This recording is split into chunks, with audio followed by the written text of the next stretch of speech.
This happened about a year ago. I was 31 at the time, and I usually focused on my job as an insurance adjuster. I like routine, you know. So, when I planned a hunting trip with some old friends, it felt like a big deal. We drove out to a remote cabin in the Pennsylvania woods.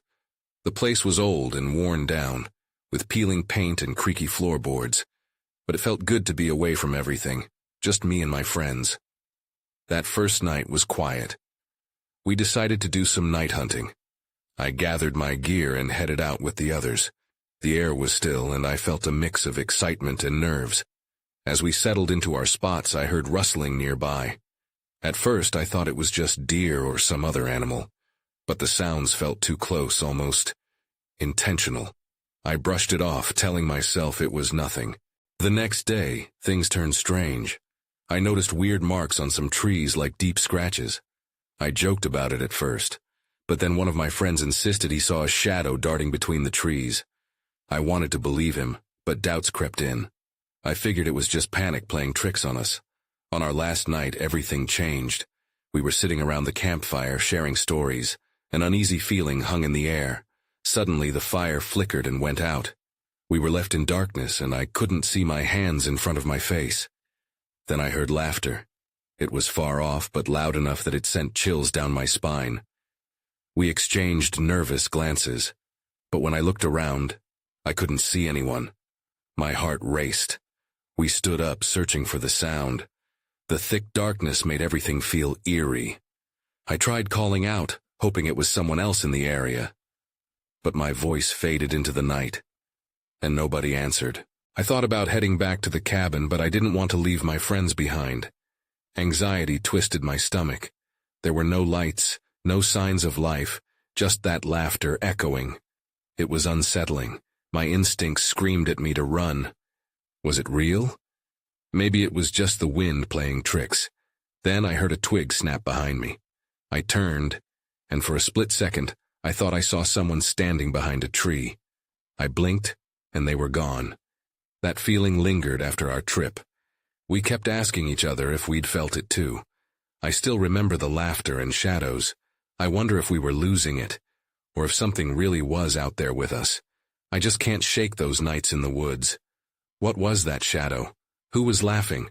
I still think about it. Did we disturb something?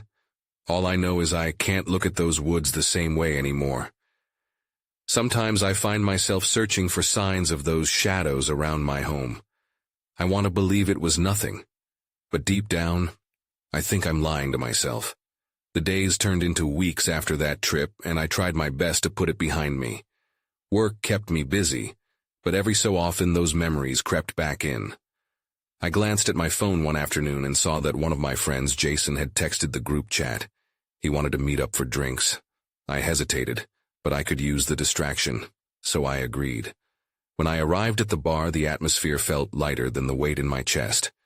Jason and the others were already there, sharing stories, but as soon as I joined, the tone changed. Everyone remembered that last night. They made jokes to poke fun at their fears, but I could see in Jason's eyes that he was just as rattled as I was. "Did you guys hear about the hunter who went missing?" he said, lowering his voice. "It happened 2 weeks after our trip. He disappeared in those same woods." That hit me like a punch to the gut. Missing? I felt a chill run through me. "What do you mean?" I asked. Jason leaned in. "They found his stuff near a creek, but no sign of him anywhere. Some said they heard laughter just like we did." Goosebumps prickled my skin. I pressed him for details. The conversation deepened, and soon we were sharing theories and speculations. Again, I felt that old anxiety rise. I couldn't shake the fear that something was out there, or worse, that it was still watching us. Later that week, curiosity got the best of me. I found myself scrolling through recent news articles about the missing hunter. A new thought began to bubble up. What if we had stirred something awake? The scratches on the trees, the laughter. It all felt like a warning now. That weekend, I decided to return to the cabin. I needed closure, or at least an explanation. I gathered my gear and drove out with a sense of determination. The drive was eerie, The woods seemed denser and the air felt heavy. When I arrived, the cabin stood like a shadow against the gray sky. Memories flooded back, but I brushed them aside.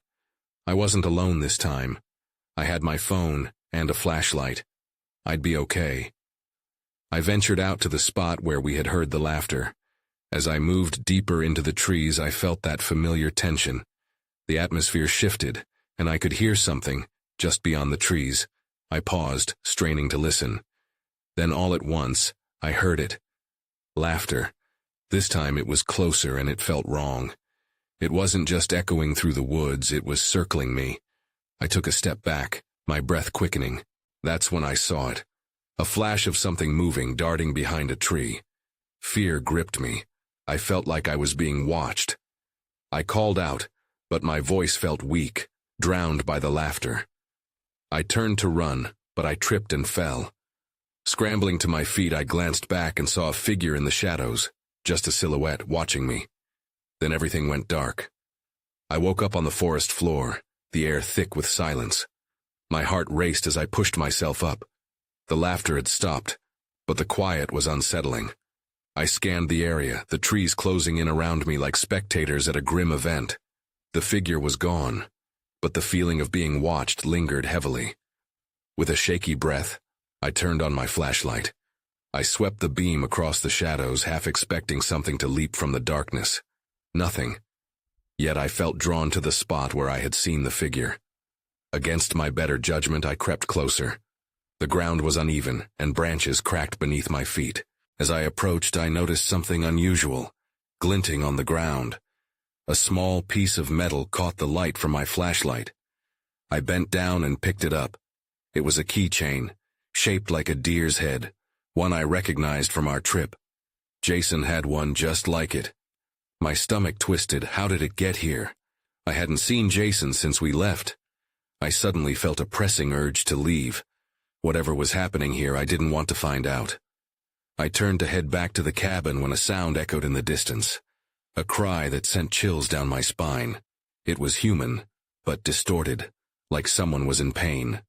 My instincts screamed at me to run, but curiosity held me in place for just a moment longer. "Hello?" I called out, my voice trembling against the dark. Silence returned, weighing heavily in the air. I took a step back, ready to flee, but then I heard it again, the laughter. This time it was louder and unmistakably closer. I took off, branches clawing at my legs as I sprinted back toward the cabin. I fumbled with my keys as I reached the door, and they slipped from my grasp. The laughter grew louder. Panic surged. I retrieved them just in time and flung myself inside, slamming the door shut. I leaned against it, my heart pounding, trying to shake off the feeling that someone, or something, was just outside, waiting. Once inside, I locked the door and took a moment to breathe. My flashlight flickered and then died, plunging me into darkness. I cursed under my breath and rummaged through my bag for a spare. My fingers grazed the surface of my phone instead. I turned it on, grateful for the dim light. I glanced around the cabin. The familiar creaks and groans now sounded like whispers. My eyes landed on a stack of papers on the table. I moved closer, reading the top sheet. It was a map of the surrounding woods, marked with various locations. My hands shook as I noticed a spot labeled "Hunter's Last Seen," overlaid with a scribble. Someone had marked where the hunter was last reported. That's when I realized. The marked spot wasn't far from where I had found the keychain. A newfound urgency surged through me. I didn't just need closure anymore, I had to uncover the truth. I stared at the map, and a feeling of dread settled in my stomach. A big part of me screamed that I should leave, but then another part, the part driven by fear and curiosity, urged me to dig deeper. As I looked closer at the map, a soft knock came from the cabin door. My blood ran cold. I wasn't alone anymore. I froze, my heart racing as I processed the knock. It was slow, deliberate, not frantic or desperate. It was as if the person, or whatever it was enjoying the moment, letting the silence stretch between each rap against the wood. "Who's there?" I called, my voice wavering. I felt foolish, but I needed to assert some control. No reply. Just another knock, and I could swear I heard something else too. a faint whisper that danced on the edge of my hearing. The hairs on my neck bristled. For a moment I considered looking out the window, but I knew better. I didn't want to reveal my position or face whatever was out there. Instead, I moved quietly back to the map. I needed to focus on something other than the growing dread clawing at my insides. As I studied the scribbled location, I recalled my father's stories about this area, the missing hikers, odd happenings in the woods that locals preferred to forget. He had always brushed them off as old wives' tales, but they didn't feel so far-fetched now.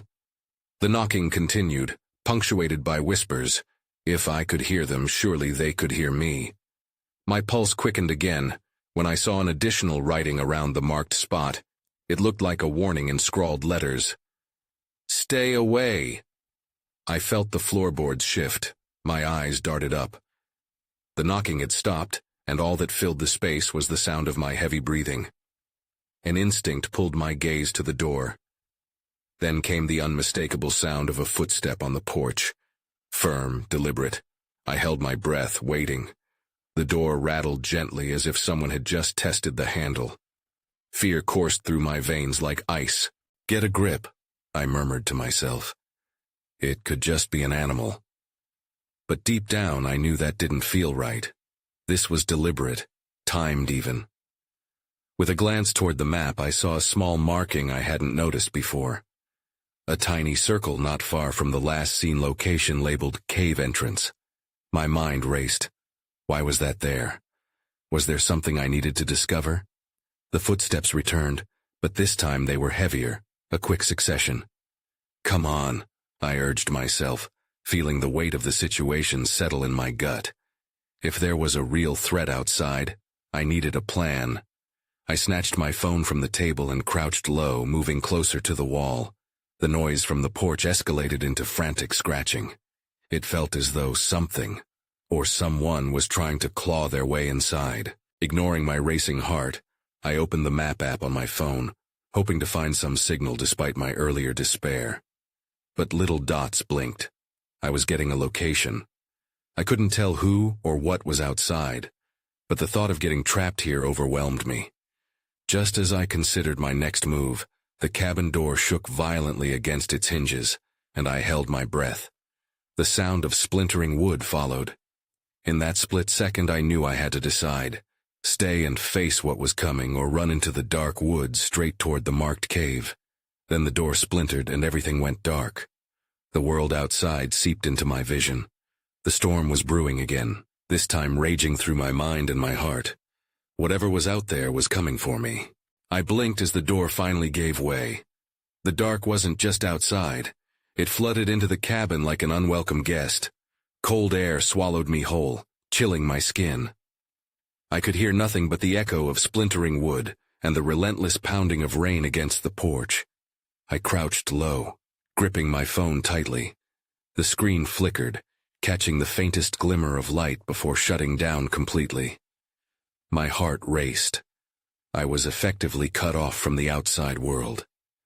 From the shadows I heard a shuffling noise. It was close, too close. Panic surged through me. Whatever had breached the doorway was now in my space. I pressed my back against the wall, holding my breath, straining to make sense of the dark shape swirling around. That's when a figure emerged from the shadows, silhouetted against the storm. My pulse pounded furiously as I strained to see the face. It was obscured, but I made out a wide-brimmed hat and the outline of a long coat. The figure stood still for a moment, surveying the mess they had caused. My home turned into a breeding ground of fear. "What do you want?" I whispered, barely able to form the words. My throat felt dry, constricted by the dread gripping me. The figure didn't respond. Instead, they took a step forward and I recoiled. Somehow, I mustered the courage to ask again. "Who are you?" I felt heat in my cheeks. My fear was palpable. I was desperate for answers. The figure raised their hand slowly, motioning for silence.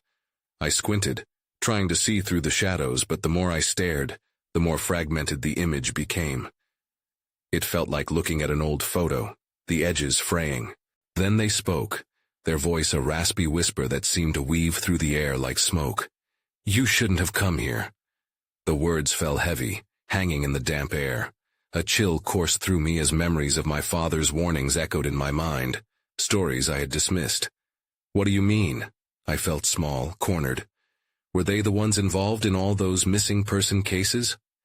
Their lips curled into a strange smile, one that sent shivers down my spine. "They know you're here." I felt adrenaline spikes with each heartbeat. "Who?" But before I could get a response, the sound of rustling came from the entrance. It was a shift, but more ominous. A shadow moved behind the figure now in front of me, and I swiveled my head to see what it was. My breath hitched. Another form stepped into the cabin, and then another. There were three now, pale faces and dark clothing, all standing just out of reach of the small light filtering through the door. "Please," I said, barely more than a whisper, my instincts screaming at me to run. "What do you want?" The first figure stepped closer, the shadows shifting to reveal a twitching smile. "The cave," they murmured, pointing a bony finger toward the map I had been studying. "You must find it. The cave holds the answers." My heart dropped at the realization. They knew about the cave too. I had to decide quickly. I couldn't stay here, and the forest was my only path out. But what awaited me in the darkness? As the figures advanced slowly, I turned, making a break for the door, hoping against all hope that the storm provided me cover. I sprinted blindly into the night, the rain washing away any trace of light behind me. Just as I reached the edge of the porch, I heard a sharp gasp and a voice behind me. "Be careful what you wake." Then I was swallowed by the woods. The rain poured down, drenching my clothes and seeping into my skin as I floundered through the darkness of the forest. Branches clawed at my arms, and mud clung to my shoes, each step becoming harder. I could barely hear anything other than the storm. The figures back at the cabin might as well have been figments of my imagination, but I knew they were real. I had seen the way they moved.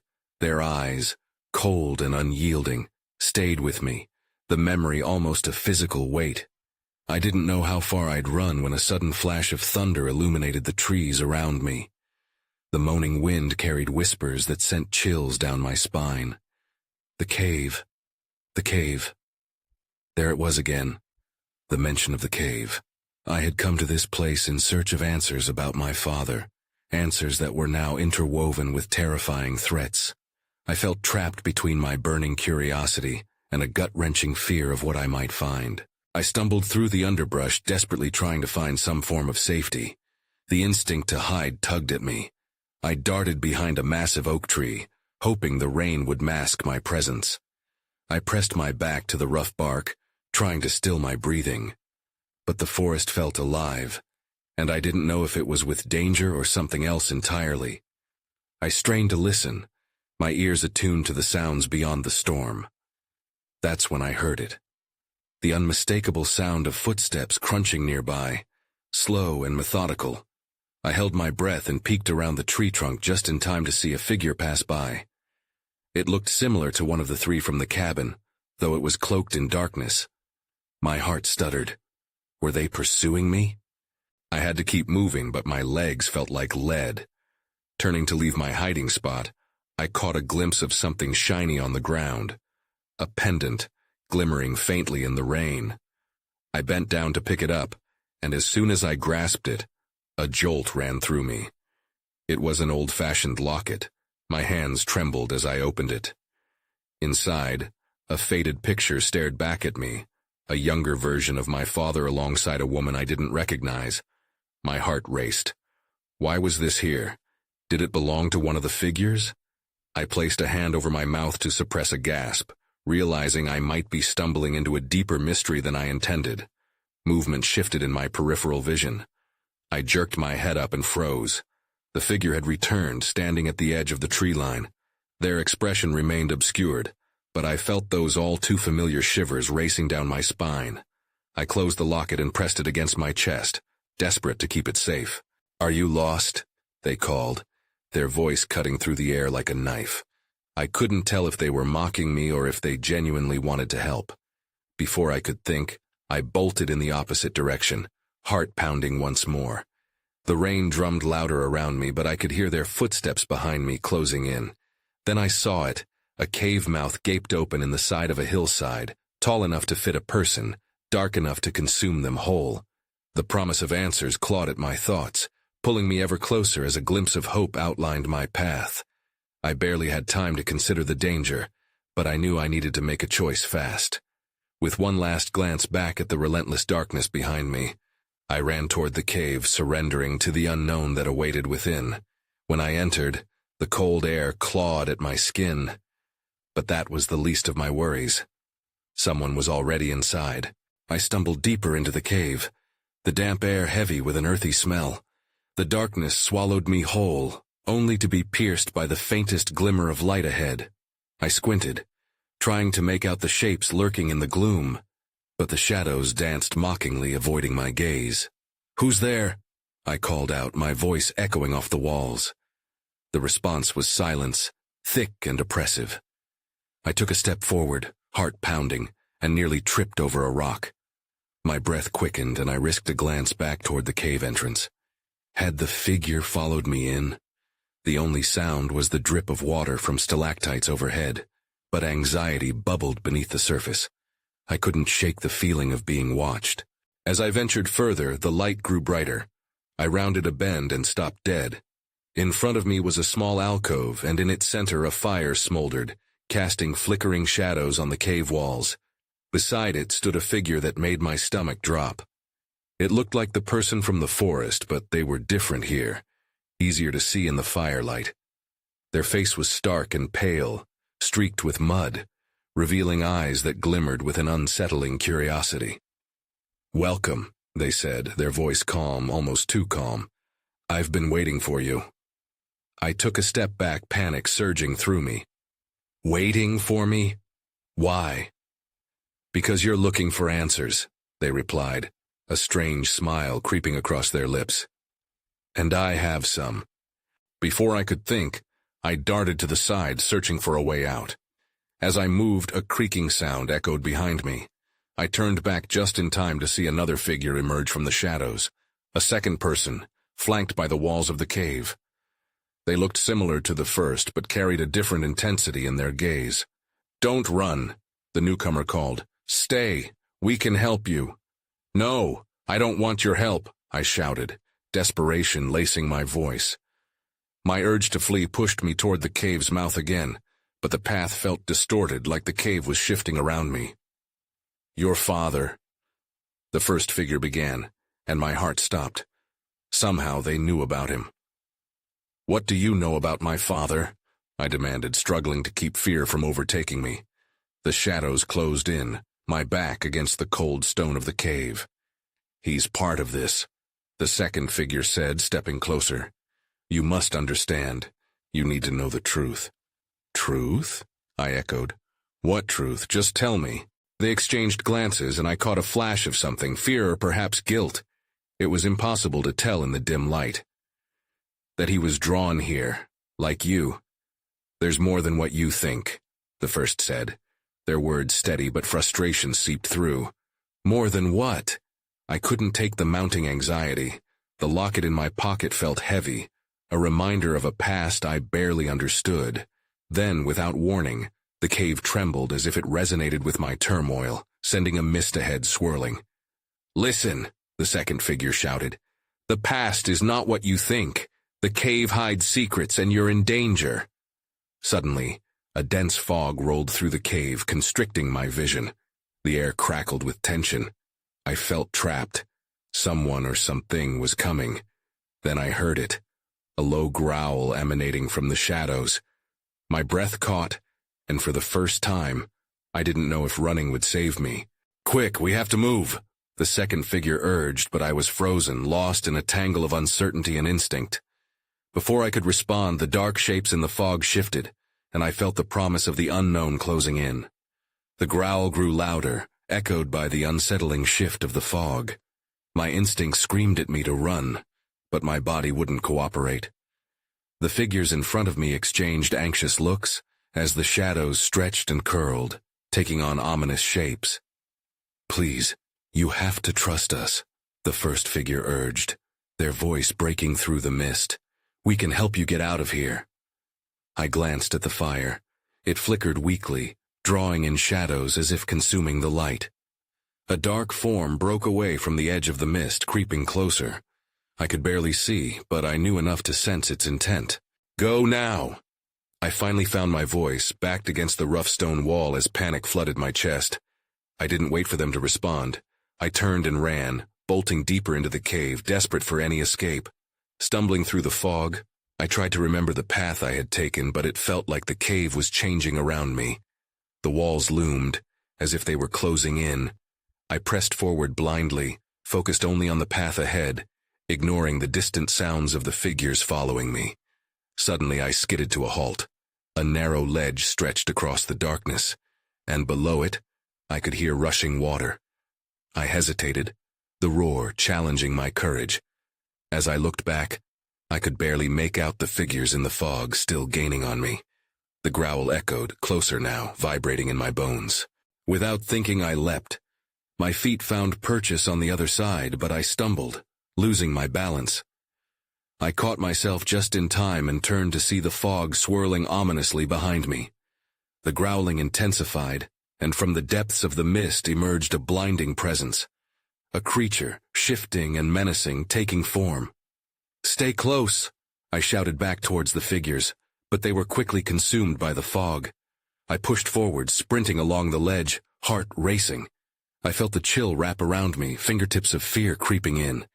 In the distance, the glow of firelight flickered again, almost calling to me. Then, just as I thought I had found a moment of safety, I slipped on a loose stone. I fell hard to the ground, scraping my palms against the rough surface. I could feel heat radiating from the angered creature, its growl now mixed with a terrifying hiss. Panic sprang anew, and I crawled backward, heart pounding in terror. Then, to my shock, I saw it. The locket in my pocket glinted with a warmth that felt unnatural. It was as if its own energy had awakened. My fingers fumbled to pull it out, the memories rushing back to me. That's when I saw it, a faint inscription hidden within the swirl of fog. It read, "The path forward is always shadowed by the past." Before I could process what it meant, the creature lunged forward, eyes glistening in the dim light. I knew then that I had a choice. Face the shadows of my past or succumb to the darkness that loomed ahead. The tension hung thick in the air. Something had been awakened, and revelations were coming. But at what cost? I held the locket in front of me, my heart racing as I prepared to confront whatever waited in the dark. The creature lunged and my heart nearly stopped. The locket's warmth pulsed in my hand, grounding me for a brief moment. I couldn't just wait for it to pounce. I scrambled to my feet, adrenaline propelling me forward. As I dashed away from the evil lurking behind me, I felt the raw breath of the creature behind me, too close for comfort. I glanced back. Its eyes glowed like embers, a warning that should have sent me reeling in fear. I pressed on, the glow of firelight now being my only beacon. I soon reached a cave opening, and the birthing light cast wild shadows on the roughened walls. I could hear water crashing somewhere, drowning out the growl momentarily. But just as I thought I could breathe, I saw two figures standing in silhouette at the entrance. It was them, the ones who claimed they could help me. I wanted to yell for them to run, to get away from here, but I knew I needed answers. "You!" I called, my voice cracking. "What is that thing?" One of them stepped forward, his face barely visible. "It's been looking for you, searching for the locket." I tightened my grip on it, still feeling its warmth. "What does it want?" My voice was shaky, fear locking in on me again. "It seeks what it lost," the other figure answered, their tone heavy with meaning. "And you hold the key to its past." Before I could react, a rumble echoed from the cave, sending a shiver down my spine. The creature was coming. It had caught my scent. I turned to face the darkness, seeing the shadows twist into forms of anguish. "Stay back!" I shouted, brandishing the locket like a shield. The creature paused, its growl fading as confusion passed over its features. "What do you want from me?" I demanded, staring into its fiery eyes. The flow of unseen memories tugged at my mind, swirling and mixing with visions of a past I barely understood. The creature seemed to respond to my words, its growl shifting to a mournful sound. It was as if deep down it recognized me. The figures behind me exchanged worried glances. "You need to face it," the first man said. "You're tied to its past. The only way out is through the truth." "I'm not ready for this." My voice was desperate, the fear of the unknown threatening to swallow me whole. But deep down, I knew I didn't have a choice. The shadows of my own past were rising, as real and tangible as the creature itself. Suddenly, the ground trembled, and I stumbled back, losing my footing. The locket slipped from my fingers, clattering to the stone floor. It disconnected from my grasp, sliding toward the creature, illuminating its terrifying form. As it leaned forward, the world around us spun and everything went dark. The only thing left was the echo of my heartbeat against the cold stone, a pulse of uncertainty. That was the moment I realized. The past doesn't just whisper, it screams. I regained consciousness at the mouth of the cave, rain still pouring down and soaking into my clothes. The storm had settled slightly, but the air was still thick with tension. Confusion clouded my mind like the mist swirling around me. Had I escaped? But I could feel the sensation of the creature's presence lingering just beneath the surface of my thoughts. Slowly, I pushed myself up, desperately scanning my surroundings. The cave lay behind me like a dark maw, ominous and foreboding. I searched the ground for my locket, but it was gone. I climbed to my feet, my body trembling with both exhaustion and lingering dread, feeling like a threadbare cloth where unseen hands had pulled loose the seams. "Jason?" I called out, my voice splintering under the weight of uncertainty. Silence answered, heavy and suffocating. My mind raced with visions of the people I had encountered inside the cave, their tangled motivations now fully engulfed in shadow. What if they were right? What if there was something more buried in my father's past?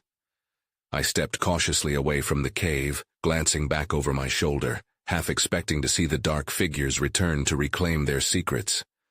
But the cave seemed to beckon me to return, for answers that refused to yield. The winding paths of the woods felt different now. It's as if they had shifted overnight, intentionally disorienting me. I headed away from the cave, my instincts screaming at me to find my car. Each step felt heavy, packed with longing and regret over whatever had just transpired. Was it real, or a figment of my imagination? The only sound accompanying me was the distant growl of thunder and the pounding rain against the earth. I stopped, squeezing my eyes shut, trying to collect the events that had spiraled beyond my control.